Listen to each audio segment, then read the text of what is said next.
मैं हूं आपके साथ अवंतिका श्रीवास्तव। जीता संग्राम लेकिन किससे कमान, इस पर चर्चा। और सबसे पहले खबर इससे जुड़ी हुई, छत्तीसगढ़ में मुख्यमंत्री चेहरे की चर्चाएं तेज हो गई हैं। विधायक दल की बैठक के बाद मुख्यमंत्री पर फैसला होना संभव माना जा रहा है। कुछ नाम जो आगे चल रहे हैं उनके बारे में आपको जानकारी पहले दे दें। रमन सिंह, अरुण साव, ओपी चौधरी, ये संभावित तौर पर नाम हो सकते हैं, चर्चा का विषय हो सकते हैं, लेकिन 2 से 3 दिनों में फैसला भी सामने आना संभव माना जा रहा है। केंद्रीय नेतृत्व तय करेगा अंत में कि मुख्यमंत्री कौन होने वाला है, लेकिन तमाम ऐसे चेहरे जो कई सारे समीकरण अपने साथ लेकर आते हैं। ओबीसी, आदिवासी या सामान्य फेस को तरजीह दी जाएगी। अब ये देखने वाली बात होगी कि किस पर फोकस भारतीय जनता पार्टी छत्तीसगढ़ में करती है। आगे की रणनीति भी धीरे धीरे स्पष्ट कर पाएगा।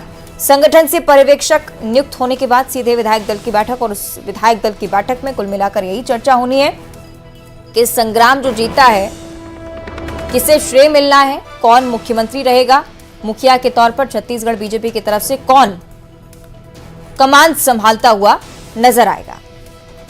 लगातार भारतीय जनता पार्टी से सवाल किए जा रहे हैं, लेकिन इसके बावजूद कोई खास नाम सामने नहीं आता है। सीधे कह दिया जाता है कि जो केंद्रीय नेतृत्व तय करेगा उस पर ही हम देखेंगे कि भरोसा किया जाता है। राष्ट्रीय नेतृत्व तय करेगा कि सीएम कौन होंगे, कहां से होंगे। अगर आदिवासी सीएम की बात आती है तो आप पहले चेहरे होंगे। मैंने पहले कहा है कि पार्टी का आदेश अभी तक अपने 30 साल के पॉलिटिकल लाइफ में हम मानते आए हैं। आगे भी जो भी पार्टी का आदेश होगा उसको मानेंगे। उम्मीदवारी करेंगे क्या आप? नहीं। तो आपने देखा किस प्रकार से सीधे कहा गया है कि जो भी वरिष्ठ नेताओं की तरफ से कहा जाएगा, यानी कि केंद्रीय नेतृत्व जो तय करेगा उस पर ही सब भरोसा जाहिर करते हुए प्रदेश के मुखिया के तौर पर उसी नाम का ऐलान हम कर देंगे। रमन सिंह, अरुण साव, ओपी चौधरी, दूसरी तरफ विष्णुदेव साय, जो कि कह रहे हैं कि जो जिम्मेदारी केंद्रीय नेता बताएंगे उन्हीं को निभाऊंगा, जैसे कि निभाता आ रहा हूं। तो कुछ ना कुछ संकेत वहां से भी निकलकर सामने आते हैं। रमन सिंह 15 सालों से लगातार आपने देखा किस तरह से भारतीय जनता पार्टी की सरकार रही।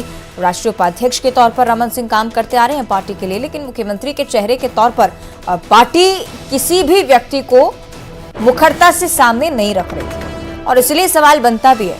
अरुण साव को आपने देखा होगा, परिवर्तन यात्रा में सबसे आगे आगे चल रहे थे। तमाम नेताओं की मौजूदगी जब केंद्रीय स्तर की थी, तब भी अरुण साव की तरफ से बहुत प्रमुखता से बातें रखी गई और काम किया गया। उनके नाम की भी चर्चा हो रही है। अब ओपी चौधरी के नाम की भी चर्चा, हालांकि अभी तक राजनीतिक तौर पर आप अनुमान नहीं लगा सकते कि ओपी चौधरी, अब हालांकि भारतीय जनता पार्टी क्या तय करती है अब ये उनके हवाले से, लेकिन अक्सर आपने देखा है कि न सिर्फ मुख्यमंत्री के चेहरे को लेकर बल्कि अलग अलग अब राजनीतिक घटनाक्रमों में भारतीय जनता पार्टी चौंकाने में कभी भी पीछे नहीं रही है। ये आपने उस दौरान भी देखा जब टिकट में बंटवारा चल रहा था। अब ये देखने वाली बात कि छत्तीसगढ़ में जैसी सत्ता मिली है, क्या उसी प्रबलता के साथ मुखिया का चुनाव होता है।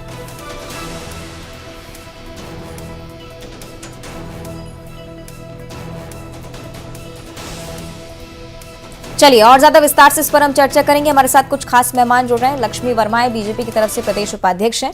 वंदना राजपूत जी जुड़ेंगी, कांग्रेस प्रवक्ता हैं। बाबूलाल शर्मा जी हैं, वरिष्ठ पत्रकार हैं। आप तीनों ही खास मेहमानों का बहुत स्वागत करती हूँ। सबसे पहले पत्रकार के नजरिए से समझना बहुत ज्यादा जरूरी हो जाता है इस पूरी चीज को। बाबूलाल शर्मा जी, प्रचंड बहुमत भारतीय जनता पार्टी के लिए छत्तीसगढ़ में हमने देखी है, मुख्यमंत्री कौन होगा अब ये सवाल है।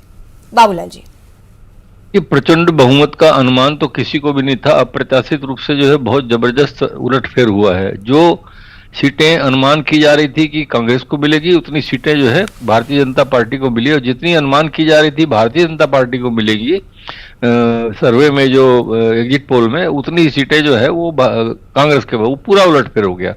तो निश्चित रूप से एक बड़ा उलटफेर है और सरकार भारतीय जनता पार्टी की लोगों ने बनाई है। अब मुख्यमंत्री का जहां तक प्रश्न है, देखिए अगर चेहरे के ऊपर देखेंगे तो प्रदेश के अंदर चेहरा रमन सिंह का ही दिखता है। लोगों को जो है रमन सिंह का चेहरा ही याद है, इसलिए जो है सबसे बड़ा दावा जो है वो रमन सिंह का रहेगा। और हाईकमान क्या निर्णय लेता है वो अलग बात है, लेकिन अगर जातिगत ढंग से किसी बात को सोचा गया कि जातिगत हिसाब से किसी को मुख्यमंत्री बनाया जाए, तो अरुण साव, विष्णुदेव साय, ओपी चौधरी और रेणुका सिंह, इनके नाम सामने आ सकते हैं। लेकिन अपनी अपनी एक अड़चन सब में है। साव जो है एकदम नए हैं, अनुभव के कारण जो है उसमें प्रश्न उठ सकता है। लेकिन एक और भी प्रश्न है कि जब रमन सिंह पहली बार मुख्यमंत्री बने थे तो भी उतना अनुभव उनको नहीं था, प्रशासनिक अनुभव की कमी थी, लेकिन उन्होंने भी कितना अच्छे ढंग से 15 साल जो है मुख्यमंत्री का पद संभाला और अच्छे से राज किया। तो एक नाम और है, सरोज पांडे का नाम कई लोग लेते हैं, लेकिन उन्होंने चुनाव नहीं लड़ा है, और अगर वो आती है तो उनको चुनाव लड़ना पड़ेगा 6 महीने के लिए। एक अड़चन वो उनके लिए है। विष्णुदेव साव एक चेहरा है, और ओपी चौधरी एक चेहरा है, और अरुण साव एक चेहरा है। 3 चेहरे ऐसे हैं जो प्रमुख रूप से मुझे लगता है दावेदार हो सकते हैं यदि जातिगत हिसाब से सोचा जाए तो इनमें जो है ओपी चौधरी को, आपको याद होगा कि अमित शाह जी ने एक बात कही थी रायगढ़ के सभा में, हाँ। कि आप इनको विधायक बनाइए, बड़ा आदमी मैं बनाऊंगा। और यही बात जो है विष्णुदेव साय के क्षेत्र में भी जाकर के अमित शाह जी ने कही थी कि आप इन्हें विधायक बनाइए, मैं इनको बड़ा आदमी बनाऊंगा। तो ये जो है 2 व्यक्ति जो है, अमित शाह ने जिनको बड़ा आदमी बनाने को कहा था, तो लोगों का रुख ऐसा समझ में आता है कि लोग सोच रहे हैं कि निश्चित रूप से वो एक इशारा था कि मुख्यमंत्री के दावेदार में इन दोनों का नाम जो है प्राथमिक रूप से हो सकता है, ये अनुमान है। और जहां तक सवाल है रेणुका सिंह का, रेणुका सिंह केंद्रीय मंत्री हैं, उनको के बारे में सोचा आदिवासी चेहरा होने के नाते, लेकिन उनके बारे में कई आपत्तियां इसलिए आ सकती है कि बड़े नेताओं की पसंद वो नहीं है, और बड़े नेता इस बात को बिल्कुल स्वीकार नहीं करेंगे। ओपी चौधरी पर ज्यादा फोकस इसलिए जाता है क्योंकि वो रमन सिंह के बहुत करीबी हैं। अगर रमन सिंह से कहा जाएगा कि हम आपको नहीं बना सकते, आप अपना कोई नाम बताइए, तो ओपी चौधरी का नाम सामने आएगा, निश्चित ये स्थिति बन सकती है। जी चलिए, कुछ नाम जो कि संभावित तौर पर भारतीय जनता पार्टी की तरफ से सामने आ सकते हैं। लक्ष्मी वर्मा जी, आपकी ओर रुख कर रही हूँ। सीएम का चेहरा नहीं बताएंगे, लेकिन सरकार हम ही बनाएंगे, बहुत चौंकाया है भारतीय जनता पार्टी ने। लक्ष्मी जी, अब बताइएगा कि मुख्यमंत्री कौन रहेगा, मुखिया कौन होगा? देखिए, वो तो विधायक दल की बैठक के बाद में पार्टी हाईकमान जो है वो तय करेगी, और उसके बाद जो है सामने आ जाएगा। आप अभी एक वस्तु स्थिति को बता रहे हैं, और निश्चित रूप से 2 दिन के बाद आपको पता चल जाएगा। अंदर खेमे में चर्चा नहीं होती है क्या लक्ष्मी जी? मुखिया के बारे में क्या सवाल नहीं पूछा जाता है? देखिए, वो बहुत सारी चीजें, मैंने कहा कि विधायक दल का विशेषाधिकार है। विधायक दल से चर्चा करके जो चेहरा है पार्टी हाईकमान मुहर लगाएगी, वो चेहरा सामने होगा। ठीक है, चलिए, यानी कि और थोड़ा सा इंतजार करना पड़ेगा, जिस तरह से लक्ष्मी जी बता रही हैं। वंदना राजपूत जी, आपकी ओर रुख करना चाहूंगी। अब चूंकि कांग्रेस पार्टी पोजीशन अच्छी नहीं रही इस बार चुनाव में, लेकिन दूसरी तरफ तमाम ऐसे चेहरे जिन पर भरोसा जाहिर किया गया, उन्होंने भी कोई अच्छा प्रदर्शन नहीं किया है। इस पर कोई टिप्पणी? देखिए, हमने 5 साल यहाँ छत्तीसगढ़ महतारी की भरसक सेवा किए हैं, और ये जनादेश है, और लोकतांत्रिक व्यवस्था में खासकर राजनीति में परिवर्तन होता रहता है। और दूसरी बात, यहाँ पर सबसे बड़ी बात यह है कि पिछले 5 साल का हमने जो काम किए छत्तीसगढ़ की जनता ने बहुत अच्छे से देखा है। और साथ ही साथ मैं आपके माध्यम से भारतीय जनता पार्टी में लक्ष्मी दीदी को शुभकामनाएं देती हूं कि आपने जिस वादा को लेकर के सरकार बनाए हैं, उस वादा को आप पूरा करिएगा, जनता के साथ छलने का काम मत करिएगा। और अगर हम बात करते हैं अपने वरिष्ठ नेताओं की, तो वरिष्ठ नेताएं भी जा करके फीडबैक के हिसाब से उन लोग काम किए हैं, और जनादेश है, जनता का आदेश है, परिवर्तन होता रहता है। और हम यहाँ पर अगर मैं भारतीय जनता पार्टी का अगर मुख्यमंत्री की बात करती हूँ, तो आप देखेंगे कि मुख्यमंत्री को लेकर के कहीं ना कहीं इन लोगों के बीच में अंतर्कलह की शुरुआत हो चुकी है। इन लोग दिल्ली का दौर लगाना चालू कर दिए। कुछ दिन पहले रेणुका सिंह दिल्ली का दौर लगा करके आई थी, अभी ओपी चौधरी जी दिल्ली का दौर लगा रहे हैं। तो अभी आप देखिएगा की शुरुआत हो रही है बीच में और अंतर्कलह की, क्योंकि कुर्सी के लिए इन लोग कुछ भी कर सकते हैं, और छत्तीसगढ़ की जनता ये देखेगी। और जिस वादों को लेकर के शुरुआत आपके यहाँ प्रचार के दौरान ही हो गई थी। टी.एस. सिंहदेव का बयान मुझे लगता है कि आपको याद दिलाने की जरूरत नहीं है वंदना जी। आप एक बड़ा प्रमुख फैक्टर बताइएगा, क्योंकि जिन चेहरों पर पार्टी भरोसा जाहिर करी थी, कहाँ फेल हुई है, अभी तक इसका आकलन कर पाए हैं?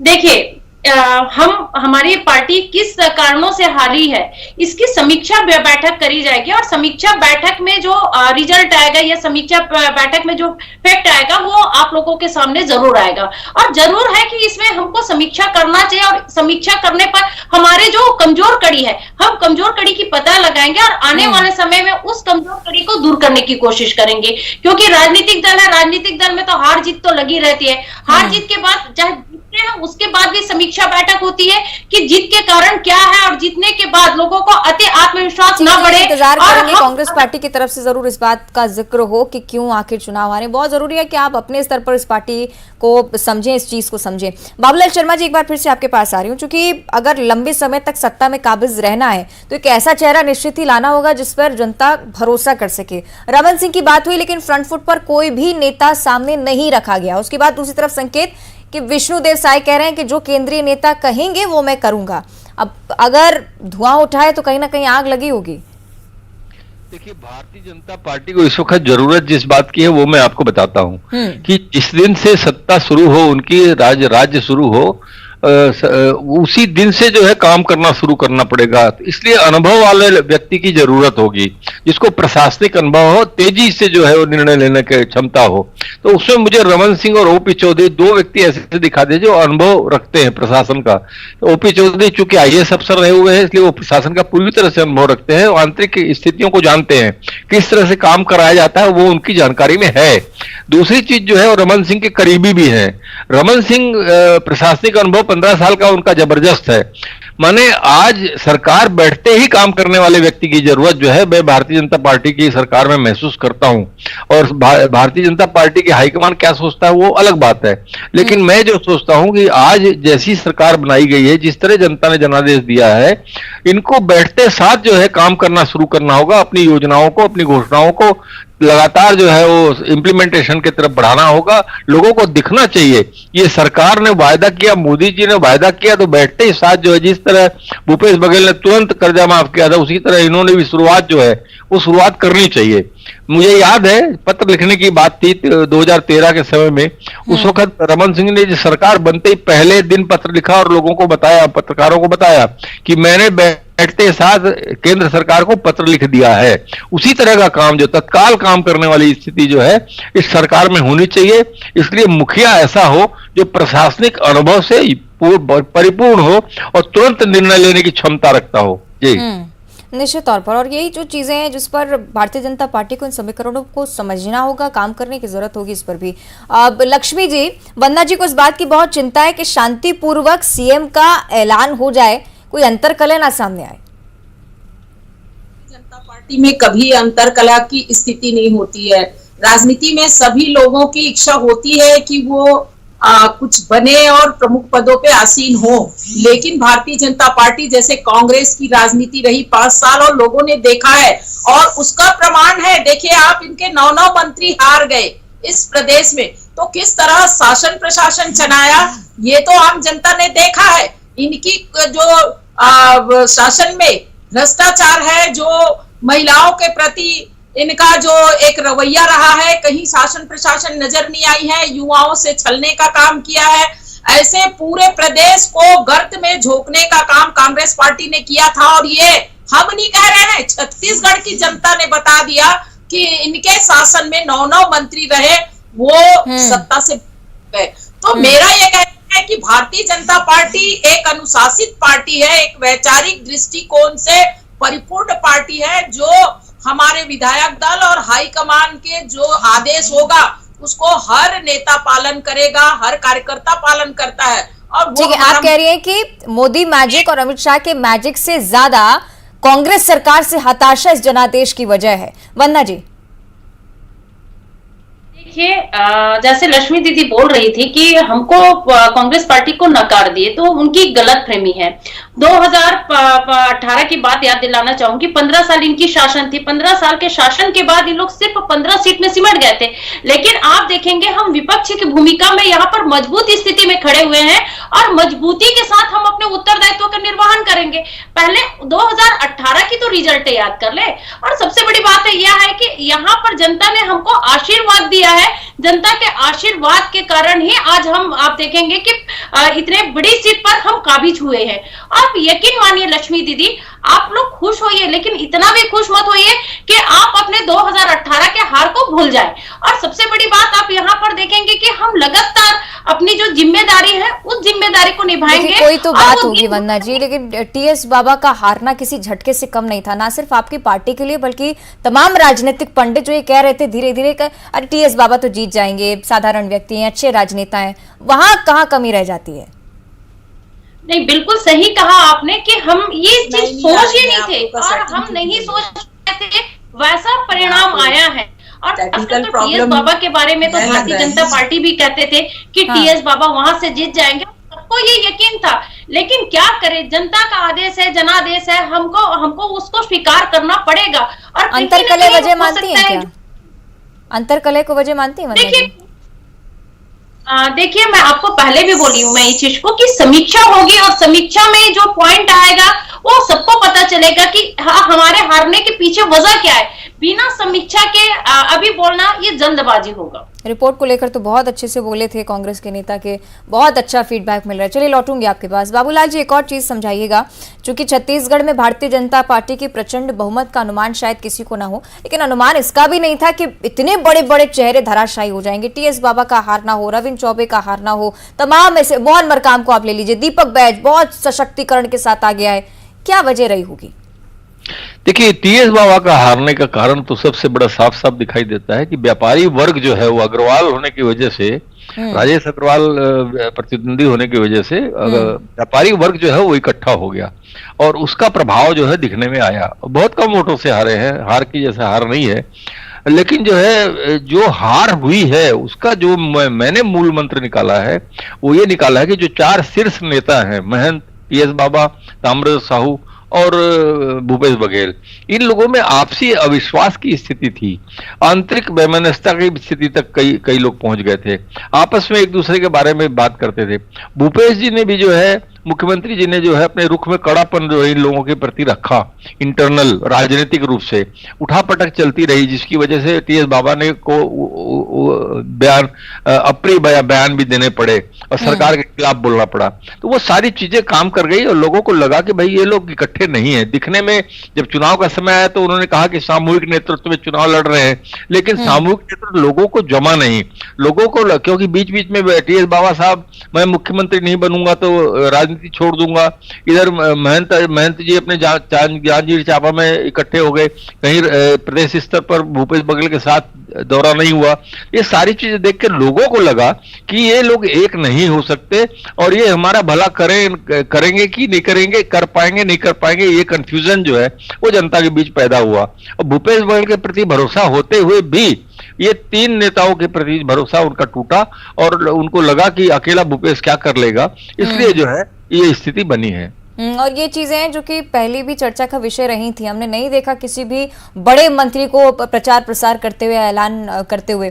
ठीक है बाबूलाल जी, मैं लौटूंगी आपके पास। लक्ष्मी जी, एक और प्रमुख सवाल उठता है जब भारतीय जनता पार्टी की बात की जाती है, चुनाव से पहले सीएम फेस बताने में भारतीय जनता पार्टी डरती है क्या? मध्य प्रदेश में भी यही सिलसिला, यहाँ पर भी यही सिलसिला। चुनाव के पहले फेस बताने में डरती ऐसा नहीं है, हर चुनाव की अलग अलग रणनीति होती है और उस रणनीति के तहत भैया हमें पब्लिक में जाके देखिए, सीएम का चेहरा तो जब सत्ता आएगी और सारे विधायक दल की बैठक होगी और उसमें तय होता है। लेकिन कभी ऐसी स्थिति बनती है कि पहले देखिए, हम उत्तर प्रदेश का भी चुनाव जब पहली बार लड़े तो वहां पे सीएम का चेहरा घोषित नहीं था, एमपी में लगातार मुख्यमंत्री जी रहे हैं तो वहां पे था, लेकिन कहीं ना कहीं चुनाव जो है उनके नेतृत्व में लड़ा गया और सामूहिक नेतृत्व में लड़ा गया। छत्तीसगढ़ में हम विपक्ष में रहे। कांग्रेस बोल रही थी कि भूपेश बघेल के नेतृत्व में चुनाव लड़ रहे हैं, आपने कहा कमल को वोट दीजिएगा। हेलो, आवाज आ रही है आप तक लक्ष्मी जी? हाँ, मुझे एक बार क्लियर करिए। कांग्रेस पार्टी की तरफ से कहा गया था कि भूपेश बघेल के नेतृत्व में हम चुनाव लड़ रहे हैं, लेकिन आपने कहा महज कमल को वोट दीजिएगा। एक प्रमुख चेहरा प्रदेश स्तर पर क्या नहीं था? क्या चेहरों की कमी है?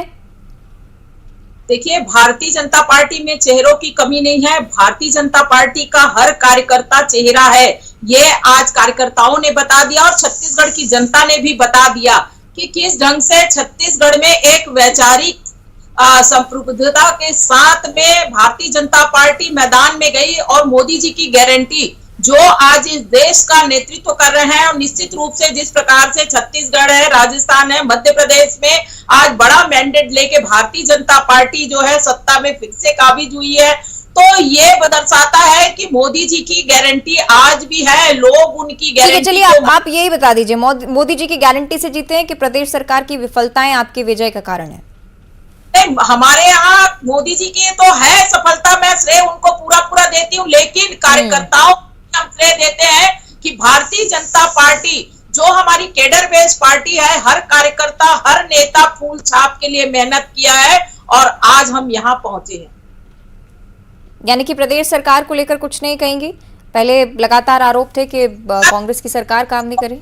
हाँ, मेरा ये कहना है प्रदेश सरकार की नाकामी थी, उसको लेके हम जनता में गए हैं। छत्तीसगढ़ में प्रदेश की सरकार जो कांग्रेस की सरकार है, इनका चेहरा और चरित्र दोनों अलग अलग था।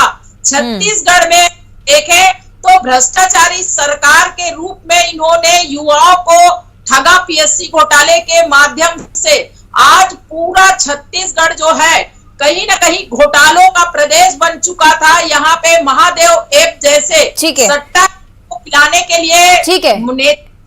अब चलिए आगे की बयार पर बात कर लेते हैं। वंदना जी, किस प्रकार देखते हैं अब हम कांग्रेस पार्टी को, कहां खड़े देखेंगे मजबूत विपक्ष की भूमिका में?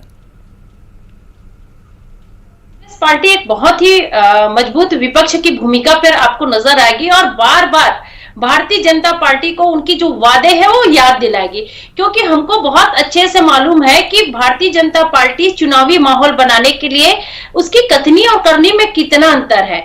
जैसे कि 2014 की बात करते हैं, मोदी जी ने महंगाई कम करने की बात की थी, लेकिन आज महंगाई बेलगाम है, महंगाई पर बात नहीं करते हैं। तो हमारे फिर भी तो ये मैंडेट के 3 राज्यों में जीत गए हैं।